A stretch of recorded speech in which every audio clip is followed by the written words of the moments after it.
लोगोफोर जय हिन्द लोगोफोर कम्पिउटारनि फिसालाफोर नागिरलायगोन नोंसोरो दा कम्पिउटारनि बिफा दंबा कम्पिउटारनि हिनजावबो नागिरलायगोन नोंसोरो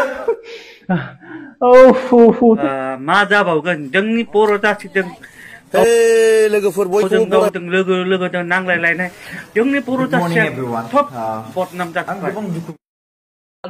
अरे आमाइसो जेम्स आमाइसो भाई निजिखौनो लाजि नों फुटबलनि कोच भाई नोंथ' इंलिश फिल्मनि एक्टर ना ब्लू मास्टारसो नोङो ब्लू फिल्मनि एक्टर नोङो आं मिथियामोन बड'लेण्ड टाइगारा एसां माबा होननानै हाबा जानाय हिनजाव गथ' गथाय दों होननाय मान बुरबक सालायो लोगोफोर नोङो बरमा रागाबो जोंदों बेफोरबायदि मानसिखौ खाथियाव मोनबा